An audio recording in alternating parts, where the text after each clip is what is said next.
గత కొన్ని రోజులుగా చూస్తున్నామండి ఈ ప్రభుత్వం ఏర్పాటు అయిన నుంచి మనం చూస్తున్నాం కేసీఆర్, కేటీఆర్, హరీష్ రావు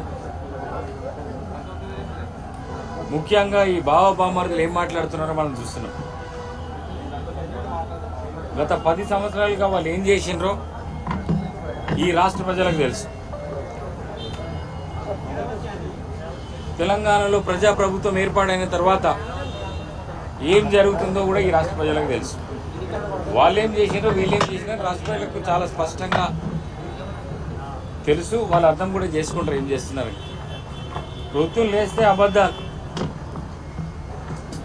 ఇద్దరు బావబామరులు పొద్దున్న లేవగానే ప్రెస్ మీట్ పెట్టి కాంగ్రెస్ ప్రభుత్వం పైన, ముఖ్యమంత్రి రేవంత్ రెడ్డి గారి పైన అబద్ధ ప్రచారం చేయడం, బండబూతులు తిట్టడం తప్ప వాళ్ళ ప్రెస్ మీట్లో పసనే లేదు. నిన్నటికి నిన్న మనం ప్రెస్ మీట్ చూసినాం. నిన్న ఢిల్లీ పోయిన కేటీఆర్. ఢిల్లీ పోయి ఏం మాట్లాడినో కూడా ఇవాళ అన్ని పత్రికలలో కూడా వచ్చింది. బాప్ 1 నంబర్ ఏట, బేటా 10 నంబర్ ఏట, ఒక సినిమా డైలాగ్ ఉంటుంది. అలా బాపు అంటే కేసీఆర్ అలా అయ్యా ముఖ్యమంత్రిగా ఉన్నప్పుడు ఎన్ని అబద్ధాలు చెప్పిండో మనం చూసినాం. తెలంగాణ రాష్ట్రానికి ముఖ్యమంత్రి దళితుడిని చేస్తాడు, దళితులకు 3 ఎకరాల భూమి ఇస్తాడు, కేజీ టు పీజీ అన్నాడు, మహిళలకు హామీలు ఇస్తాడు, అదేవిధంగా యువకులకు నిరుద్యోగ వృత్తి, ఇట్లా డబుల్ బెడ్రూమ్ ఎన్నో చెప్పుకుంటూ పోతే ఇంత పెద్దగా ఉంటుంది. అన్ని అబద్ధాలే. వాళ్ళ నాన్నకి చెప్పిండట, అన్న నీకన్నా నేను మంచి పేరు తెచ్చుకుంటా, నీ పేరు నిలబడతా, నీ పేరు నిలబెడతా ఈ తెలంగాణ రాష్ట్రంలో అని చెప్పిండట. ఇక ఆయన మొదలుపెట్టిండు అన్ని ఫేక్ ఒక్కదానికి. ఇక ఆయన మంత్రిగా ఉన్నప్పుడు, ఆ తర్వాత ఇప్పుడు అపోజిషన్లో ఉన్నప్పుడు ఏం మాట్లాడుతున్నారో మనం చూద్దాం.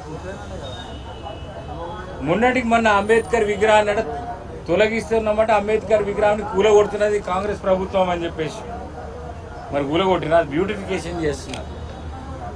ఆ బ్యూటిఫికేషన్ చేసేదాన్ని అంబేద్కర్ విగ్రహాన్ని కాంగ్రెస్ ప్రభుత్వం, ఈ రేవంత్ రెడ్డి ప్రభుత్వం కూలగొడుతున్నదని ప్రచారం మొదలుపెట్టింది. అది ఎంత అన్యాయం.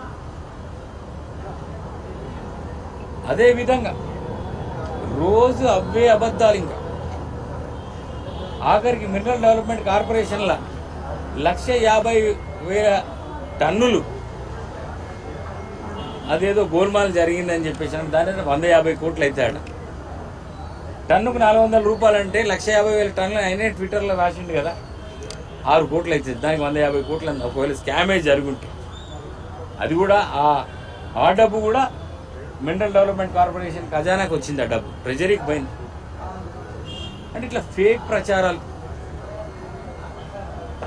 నిన్నటికి నిన్న ఏం చేసిండు కాంగ్రెస్ ప్రభుత్వం, ఈ కాంగ్రెస్ పార్టీ, ఈ తెలంగాణలో ఉన్న కాంగ్రెస్ ప్రభుత్వం మహారాష్ట్ర పోయి ప్రచారం చేయడమే కాకుండా అక్కడ కాంగ్రెస్ ప్రభుత్వం బడ్జెట్లో నుంచి ఖర్చు పెట్టి 300 కోట్ల రూపాయలు కేటాయించింది, ఖర్చు పెడుతున్నారు యాడ్ల పైన మహారాష్ట్ర ఎన్నికల కోసం అన్నారు. అసలు నిజంగా అరే తెలివి ఉందా, తెలివి లేక మాట్లాడుతుందా, బుద్ధి ఉందా? ఇదేంటిది? దిస్ ఈజ్ యాడ్, అడ్వర్టైజ్మెంట్ వేసినాం. దీంట్లో లోక్ సత్తాలో అడ్వర్టైజ్మెంట్ పడలే అని అంటే ఎవరు వేసింది? ఇది ఇక్కడ చేయి గుర్తు ఉండనే ఉన్నది. ఇది కాంగ్రెస్ పార్టీ వేసిన యాడ్, ఇది కాంగ్రెస్ తెలంగాణ ప్రభుత్వం వేసిన అడ్వర్టైజ్మెంట్ కాదు. ఇది ఇట్స్ క్లియర్లీ షోయింగ్. దీన్ని పట్టుకొని కాంగ్రెస్ ప్రభుత్వం బడ్జెట్లో 300 తెలంగాణ ప్రభుత్వం 300 కోట్లు కేటాయించింది, అది మహారాష్ట్రలో అడ్వర్టైజ్మెంట్ల వాడుతున్నదని చెప్పేసి ఇట్లాంటి ఫేక్ వార్తలు ఎందుకు? మరి అదే మీరున్నప్పుడు ఏం చేసింది? ఇదే మీ ప్రభుత్వం యాడ్స్, మేము ఇది చేసినాం, అది చేసినాం, mission Bhagiratha, mission Kakatiya, Kaleshwaram ads చూడండి. ఇవన్నీ అప్పుడు తెలంగాణ ప్రభుత్వం, కేసీఆర్ ప్రభుత్వం వేసిన యాడ్స్ ఇవేవి ఎన్ని ఉన్నాయి? ఇక చూపెట్టుకుంటూ పోతే ఇక చూడండి 100 కోట్ల రూపాయలు అన్ని మహారాష్ట్ర. ఇవన్నీ నేను చూపెట్టేది ఇక్కడి కావు. మొత్తం మహారాష్ట్ర కాదు, మొత్తం దేశమంతా అన్ని భాషలల్లా బెంగాల్ భాష లేపించిండు, వెస్ట్ బెంగాల్ లేపించిండు. ఇగో చూడు, ఈ తమిళనాడు, ఇదేంటి, ఇది కర్ణాటక వెరీ క్లియర్. ఇది ఎవరిది? ప్రభుత్వం తరపున అప్పుడు వేసిన యాడ్. ఈ డబ్బు ఎవరిది? ప్రజల సొమ్ము. ఉల్టా చోర్ కొత్వాల్కో బోలా అంటారు తెలంగాణలో. దొంగనే పోలీసుని నువ్వు దొంగ అని అంటే, ఇప్పుడు వీళ్ళు చేసింది దొంగతనం, వాళ్ళు చేసింది దొంగతనం, మేం కాదు. చూసిండ్రా ఇంకొన్నే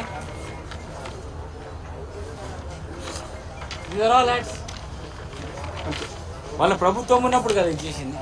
ఎన్ని వందల కోట్ల రూపాయలు ఖర్చు పెట్టింది మీడియాపై మహావరాలు, వందల కోట్ల రూపాయలు. మహారాష్ట్రలో 3 సభలకు బీఆర్ఎస్ 10 కోట్ల రూపాయలు ఖర్చు. బీఆర్ఎస్ తరఫున అప్పుడున్న ప్రభుత్వం ఆ ప్రజల సొమ్మిని దుర్వినియోగం చేసిన మాట వాస్తవం కాదని అడుగుతుంది. మీరు దొంగలు, తెలంగాణ ప్రజల సొమ్ముని వాడుకున్నది మీరు, తెలంగాణ ఖజానాన్ని దోపిడీ చేసింది మీరు. ఇవాళ కాంగ్రెస్ పార్టీ పైన, కాంగ్రెస్ ప్రభుత్వం పైన బురద చెల్లే ప్రయత్నం చేస్తే దీన్ని ఏమంటారు? ఆయన ఏమంటారు? ఫేక్ రావు. నేను ఒక ఫ్రెండ్తో మాట్లాడుతుంటే ఈ చాట్ జీపీటీ గురించి నాకు దాని గురించి ఒక డిస్కషన్ జరుగుతుంది. చాట్ జీపీటీ వచ్చిన తర్వాత అన్ని అడగచ్చు దీన్ని, ఏదంటే అది సమాధానం వస్తుంది. మనకి ఏమైనా డౌట్ వస్తే ఇంకా చాట్ జీపీటీ ఉన్నది, మనం దీంట్లో వెతుకోవాల్సిన అవసరం లేదు, ఎవరికి ఫోన్ చేయాల్సిన అవసరం లేదు. చాట్ జీపీటీ గురించి మాట్లాడుతుంటే నేను ఒక సందర్భంలో అరే అబద్ధాల గురించి మాట్లాడుతుంటే ఒక సందర్భం వచ్చింది. ఇదే కేటీఆర్ వచ్చింది. అబద్ధానికి ప్యాంట్ షర్ట్ తొడిగి చాట్ జీపీటీని అడిగితే ఇది ఎవరిదిరా అంటే కేటీఆర్ అని చెప్తాడట చాట్ జీపీటీ. అబద్ధానికి ప్యాంట్ షర్ట్ తొడిగి ఇది ఎవరు అని అడిగితే కేటీఆర్ అని సమాధానం వస్తాయని చెప్తున్నారు. ఈ చాట్ జీపీటీని పోయి అడిగితే అంత ఘోరంగా ఉన్నది పరిస్థితి. అంటే మీ గురించి ఈ విధంగా మాట్లాడుకుంటున్నారు. అన్ని ఫేక్ ప్రచారాలే. ఇంకా